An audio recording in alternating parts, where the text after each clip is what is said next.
Greetings and salutations. Another episode of Fangs up here. Hoping all is going well with you. And as you can see, we've upgraded the technology. We got the microphone working so it doesn't sound like hot garbage. That last episode, again, we're evolving, trying to learn what is the best way to do this and how we can make it sound good. I'm actually getting used to hearing my own voice in my ears as I record, just to make sure it sounds good and for quality control. In this episode, though, we're going to talk about NIL and FAMU, really football, but sports in general. If you did not get the opportunity, I'm not really big into trying to keep you within the confines of the Fangs Up podcast. I want you to be able to hear other people and what they're saying and some of their ideas. One of the ones this morning, I was listening to Packer and Durham on ACC Network, and coincidentally, they had the guy come in that was at the NIL Summit, and he talked about what it was like, and he shared some of the same information that I am going to say as far as all the students aren't getting NIL.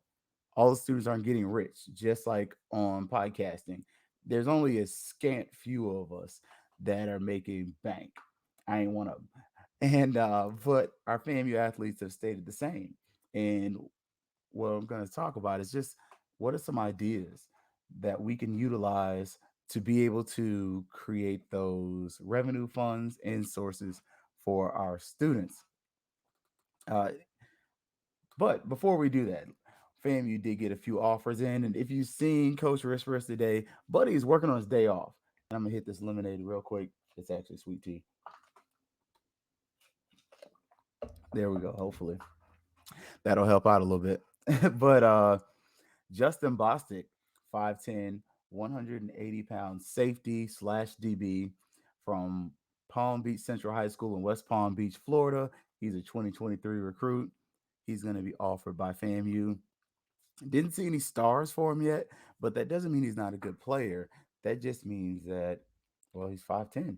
He's not a 6 foot guy. He's maybe not drawing the attention that some of the other athletes are, but that doesn't mean that he's not capable of doing it.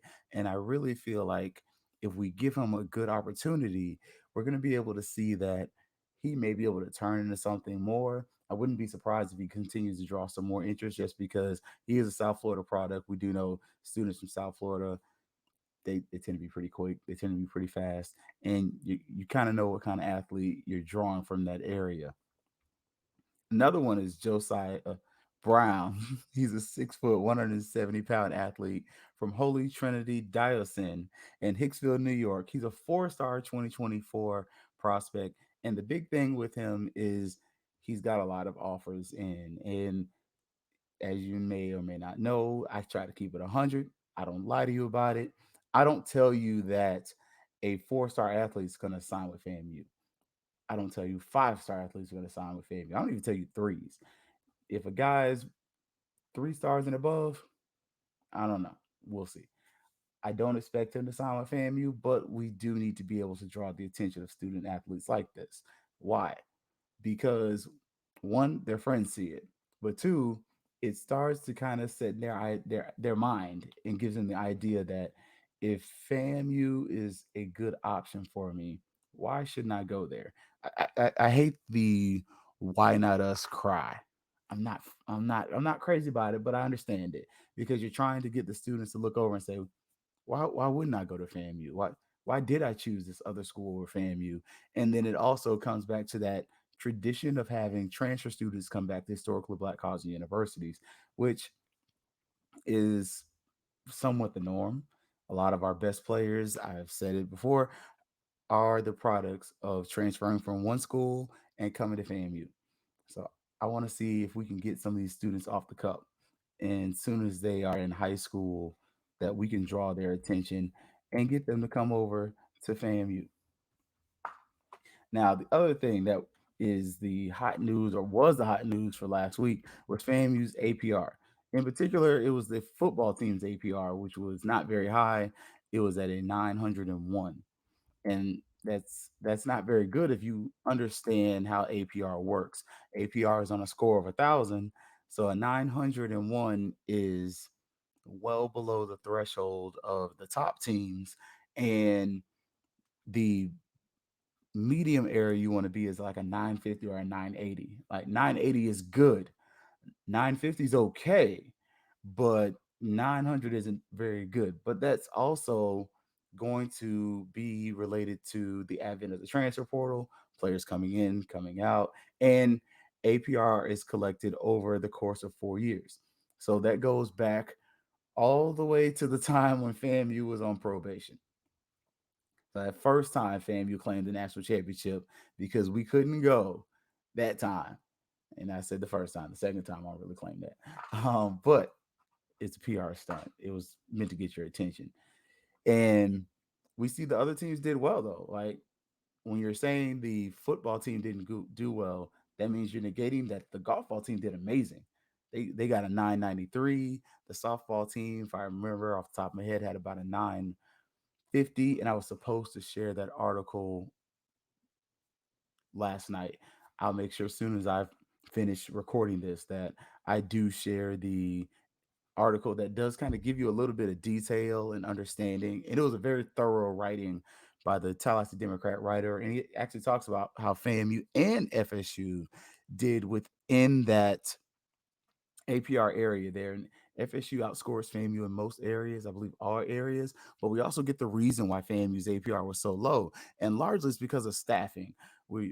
I believe ONG Strike Zone. I want to give Brian and them their credit, Kofi, all the crew over there, that we have two people that do APR for the entire athletic department. That that's not enough. That's too many students for not enough people. And when asked about it, our current interim athletic director stated that he's going to work to get more people in that area and in that department. Now, whether it's two people or five people, I'm not sure. I would like to at least see it be two more people just because if you can give me two more people to work with what is somewhere between two to 300 students, probably. I don't have the exact math on that in front of me, but that at least if you get two more, it cuts the workload in half. If you just get one more person, it's like, oh, okay, well, that's not even. And to me, when you split it, you're going to take a third of the people. No, just if we can add two more people, that's going to be good. And it also goes to that idea that we probably need to invest more. We don't probably need to. We definitely need to invest more into the athletic program as far as just we've seen what it looks like when we invest in the facilities. Bragg Stadium looks really good. The Lawson Center looks awesome. The baseball field has never looked that good. The softball field has never looked that good. And the batting cages for both softball and baseball are very nice. I challenge you as a FAMU to go by the baseball and softball field and compare it to your time on campus. If you if you're a rattler that went to FAMU, I would say about 5 years ago and further, you're gonna walk on there and it's gonna be a different campus. And if you haven't been on campus in 10 years, you're not gonna recognize it. Especially you go over there to the Will Packer area. It's just all these improvements on campus make it look better. And we have to continue as an alumni base to support these different things and these initiatives if we want the program to continue to grow. And I'm one of those. I want us to grow. I want us to win. I, I'm I'm a FAMU and I love my university, but I'm also here for growth, and I'm always here for growth. I'm not a person that's overly stagnant. I will say it to anybody. I would love us to utilize our ability to have any of those corporate sponsors that are on that big wall in front of SBI to come over there and support some of our university initiatives, facilities. You could name the stadium, the gates of the stadium, something something to where that facility is making money when it's empty. Otherwise, if a empty facility is sitting there not generating any money, it's a drain on the overall school's revenue. opposed to where even if it's sitting still, it's still drawing a monthly check. It's an asset. And I think I was looking for the word liability because you still have to upkeep the stadium. You got to paint it. You got to cut the grass at some of the stadiums. You don't have to cut the grass at the baseball stadium, the football fields, or the softball field. You don't have to cut the grass there anymore at all. Main thing, you just got to keep it painted. Pay for some lights, paint the stripes at the football stadium. But then that money that you save from cutting grass, gas, and all the other stuff can be used to put into other areas related to the athletic program. And I think that's something that we got to consider, and we should make it our, I don't want to say job, but make it our responsibility. That's what I'm looking for, to get those things done. All right. So we talked about APR a little bit, and if you want to hear more about it, check out the Fangs Up podcast. It is on all of your streaming platforms. And I recorded last night, but it went a little bit longer. I know the YouTube is going to be a little shorter because it's a video. Your attention ain't going to be, what, 10, 15 minutes for some, 20, 30 for others. But we're working on some stuff. We're cooking some things up, getting some guests on here for y'all to talk to and maybe talk about, ask questions of. But next thing is, who's the man in the tight end room? That is a question, and I don't have a lot for you. I really don't, because FAMU doesn't throw to the tight ends a lot. We got 5 touchdowns out of the tight end and a total of 183 yards out of the returning players. It's not a lot. And so, who's the guy to look for? First is going to be Kamari Young. He played 12 games, 7 catches, 140 yards, 4 touchdowns. You may want to keep an eye out on him or look out for him because half of his catches are touchdowns. I used the example yesterday. My favorite cousins, one of my favorite cousins, is a diehard Gator fan, and I had to always hear about this guy named Dallas Baker, the touchdown maker. All he does is score touchdowns. And at this point, Kamari is a touchdown guy. Like, I don't have anything that rhymes with Kamari to emphasize that he is scoring touchdowns, but over half of his receptions were touchdowns. So in the red zone, I would look for that guy. I'm just saying, like, you may want to put a safety on him, a linebacker that can cover, maybe defensive end that can cover. But I wouldn't let that guy just run out there naked because he's going to get targeted. Because obviously, he ain't running for 50 yards after he catches the ball. He's got 140 yards on the season, but he got 4 touchdowns out of 7 catches. I'm here for it. Other guy to look for is going to be Kobe Gross. He's a 6'1", 245-pound tight end, and he's a transfer from Florida State. Okay, that's great. That's great. Why is he so important? The reason he's so important is because dude was a monster in junior college. The only reason he didn't do anything at Florida State was because he was hurt. It wasn't because the guy wasn't good. It wasn't a lack of talent. It was just that he was coming off of an injury. And honestly, Florida State didn't have that great of a season last year. So why hurt yourself to do all that? So we're gonna see that those are the two guys in the tight end room that I'm going to tell you to keep a lookout for. I don't have a list of 20 guys for you because we don't throw the ball to the tight end that much. Again, y'all, I'm keeping a bucket all time. All right, so let's go inside the Rattlers Den real quick. And a couple things are FAMU and NIL, and we got to find a way to get serious about this, but we also have to figure out a way to do this the right way. One of the things I was able to glean from and take from the Packer and Durham interview, and I forget the guy's name. It's like white guy. Sorry, I'm sorry, I forgot your name. But if you want to go back and watch it, go back and watch today's episode of Packer and Durham from 6/20/2022 this morning. But what the guy was talking about was NIL was really nobody knows what they're doing. A lot of these schools are just trying to figure it out. Some of them are shady. He used the example of Duke actually hiring a person to be over NIL in general. And he was stating that more schools should do this. But the problem is nobody has an experience related to NIL. So how do I tell people what to do and how to do it when there's no way of knowing how it's been done and how it's going to progress? And that became just a sore note, just in general for me, because I'm like, well, I want family to grow. I want us to become a place where these students are going to come here and be able to receive NIL money, NIL opportunities, and things like that. But then at the same point, hearing that we really don't know what we're doing overall for a lot of the NILs is troubling, because if we don't do it right, we face litigation. Like, NIL is not supposed to be a pay for play type thing. And one of the examples that was given was a good one. It was that, what if you have someone that is paying money, they're paying for NIL, and in the process of paying for NIL, I'm paying for Johnny Smith over there. And I don't know if we got a Johnny Smith at FAMU. If we do, I'm not talking about you. In the world of education, every kid is little Johnny. Sorry.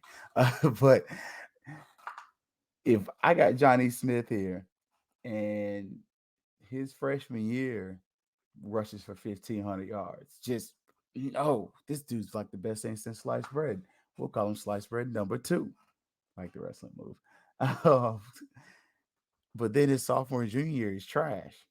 But you, as an NIL person, have committed to giving this kid like top dollar. All of a sudden, you're going to be looking like, mm-mm, I don't.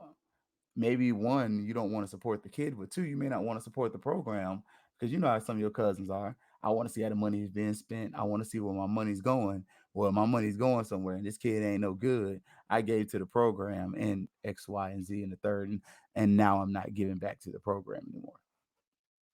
It's just that was something I kind of thought about, but I didn't hear anybody else vocalize it. And to hear somebody else vocalize it means that I'm not the only person thinking about that kind of stuff. And then what happens when all of a sudden a student does get the NIL money, but then the person that he's dealing with has nefarious intentions? All of a sudden, maybe they have a gambling problem. And hey, man, little Johnny, little Susie, whoever, we're gonna switch to girls basketball. Little Susie's a hooper. She's coming to FAMU. You've given her this big NIL deal, and you bet on the game, and she works for your company technically, and you're down five, but you bet that we were gonna lose by seven. 3 seconds left. She's at the free throw line. Does she choose to miss these free throws, or does she shoot her shot and make it? And so some of the things that kind of start coming in there, how does gambling potentially affect students who may have NIL deals? How do the people that are receiving this money, or paying this money, I should say, how are they governed? Because NIL is really supposed to partially separate the student athletes from the boosters that are not doing what they're supposed to do. But at the same point, it's supposed to let the students make money off of their name, image, or likeness. I saw where the new NCAA football game is coming out. And again, this is pure just, I heard, I saw on Facebook. This isn't anything I've seen verified from EA, but I'm hearing where it's like some schools, just for NIL rights, are going to have to pay or be paid $10,000 per school, going up to higher numbers depending on the school. All of a sudden, man, we can't afford Alabama. I mean, they're gonna get the Bucks in, so we're gonna pay it. But man, some of the schools might get left off because, I mean, let's just be honest. Outside of the HBCU atmosphere and those who are passionate about black college sports, how many black colleges are gonna make that video game if I got to pay FAMU $10,000 bare minimum? It's just an honest question. Like, NIL is a thing, but our students are not getting paid. Like, that's part of the problem. The students are actually saying that they didn't get paid, and they're saying, "Hey, we want to make some kind of money. We want something to happen, but nothing has happened as of yet." And the students have to find a way, because if it doesn't work, if they're not getting paid here, what's going to happen is all the top athletes are going to go where they get paid. Period. That's just the nature of anything. I don't care if you work at a barbecue restaurant, school, Pizza Hut, McDonald's, Taco Bell, whatever. None of them sponsor me. But if you're working those places and they all of a sudden tell you, "Oh yeah, you're supposed to get a check, but we can't pay you and we won't pay you," you're not coming back to work. You're not. You might come by and say hey to your friends, wave, but you're gonna walk in there, you're gonna be that one person. Yeah, they don't want to pay nobody. I had to leave. We all know that one friend or one cousin that left the job because they ain't trying to pay nobody. Like that's the same thing's gonna happen for the schools with NIL. If you're not paying anybody, people aren't staying for the culture because the culture don't pay no bills. Like I'm just saying, culturally, that's cute. But you tell Duke Energy how much you did for the culture, and they're gonna say, "Oh, that's all well and good, but his light bill's still the same. And if you don't pay it, we're gonna take some actions. And if you don't pay us right the first time, we're gonna do some different things. Like it's not about you just doing something for the greater good. It's also about at the end of the day, these students got bills too. They don't want to graduate college with a bunch of student loan debt. It's not why they came here. They came here to get an education. They came here to play athletics. They came here with the intention and the goal of going to the next level for many of them. Some of them are out there just getting a free education. But we have to kind of figure out whether it's an NIL collective. And I think if FAMU is going to be serious about it, go across the street and talk to Florida State. I miss me with the whole we should do our own thing. We don't need help from anybody thing. That's asinine. It's like completely silly, complete foolery. And it's a Neanderthal's way of thinking because all of a sudden you put yourself on an island saying that only me and mines are going to support me and mines. That's great. But how many times you do that in life? 9 times out of 10, your computer wasn't bought from a black owned business. It's not a black owned company that made your computer. Like, honestly, outside of your barber, hairdresser, maybe your church, mosque, synagogue, how many black businesses you really supporting? And I'm not trying to say that to like be negative, whatever person. I'm just trying to be real. So we can't expect these students just to say, well, only the family people are going to support me. But that cuts them off to millions of businesses. Literally, billions of customers are cut off because they only want to deal with family people. It's an antiquated way of thinking. You have to understand that this is a global market and everybody has a place to pay, everybody has a space in it, and money can be made in any way, shape, or form. And we have to find a way to get our students this money because otherwise they're not going to stay here. And to argue that they should do it because it's coming home and so all this other stuff, that's cute, but it's not efficient. It's a nice talking point. It makes you look important when you're speaking to other people that are woke, but to the people that are not woke or the people that have come to the other side of wokeness and understand that okay, there's a place for this, but there's also a reality that this is a global market and I can sell stuff to anybody. It's not going to fly. Like it's just not. Just think about how many of your HBCU friends only like HBCU sports. I can tell you on my hand, I know two. I know one guy personally. Other than that, all my friends that support HBCUs got a second favorite team. They're from South Florida. It's the University of Miami, especially they went to FAMU. They either like Miami and UF and then FAMU. And FAMU is probably number one, but it's the fact that football wise, they're gonna watch the FAMU game and then they're gonna watch the UF or Miami. Now, if you like me, you're from Tallahassee, you might like FAMU and FSU.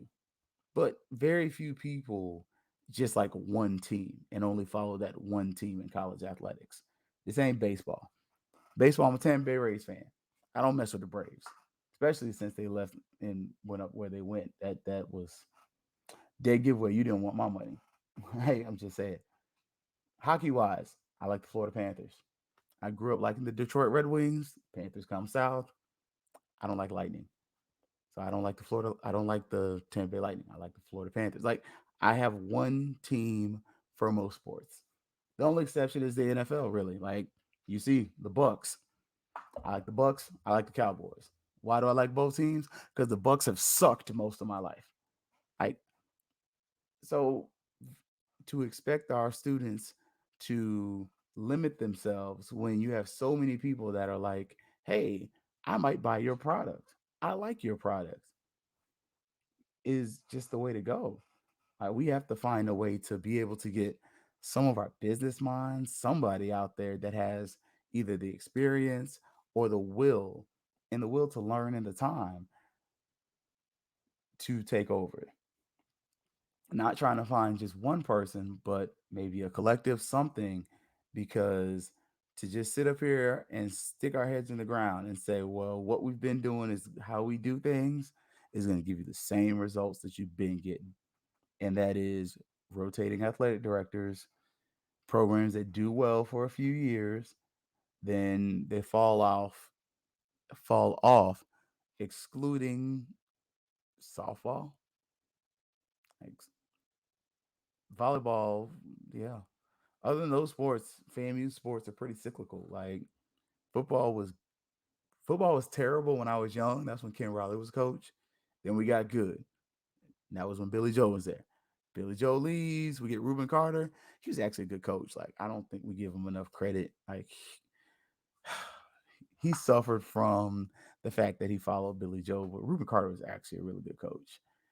Then after Reuben Carter, yeah, that was not good. Then we finally get to Willie Simmons and things get good again. We don't suck anymore. Basketball, honestly, it's the first time basketball has been good probably since 2003, y'all. Like, I'm just being honest. FAMU basketball hadn't been that good since Jonathan Kelly and them boys is over at the NCAA tournament.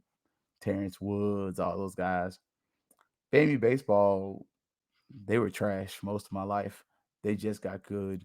Like it's just if we continue to do the same thing over and over again, we're gonna get the same results. And we need somebody to come in here with new ideas, new thoughts, new ways of raising revenue. It's kind of why I was a little bummed when Goshe happened. Like when that thing, man, dude was innovating. I, I don't know what was true and what's not, but I'm gonna be honest and say I did lament him leaving, and that's just me being honest. I'd much rather tell you the truth and say, hey, this is what I know, opposed to reading through the blog and saying, oh, this is true, that's true, this is true, that's true. Some of it's got some validity to it. And I can say I've heard that from reliable people. Other parts, I have no clue. And I'm not gonna act like I do know. But I do know that as a person that works for a living, as a person that is a father and a husband, a person that goes to church, make sure, especially lately, whew, Lord get his 10%. Yay, man. That I'm not going to work if I'm not getting paid. You're not paying me. I'm not coming there just for goodwill. I'm not doing that. And we shouldn't expect our students to do that. Okay, yeah, you get a scholarship. You're also pretty much full time working, like training, going to the gym. All that is taxing, and sometimes these kids pay for it out their own pocket. I'm just being real with y'all. I go to the gym 3.5 hours from Tallahassee, and I see FAMU students in there sometimes. And I ain't talking about just like, hey, I remember you. You went to, I taught you. No, I'm talking about FAMU student athletes are in the same gym I am, getting it in, getting ready for football season. So they're investing in themselves, they're investing their time.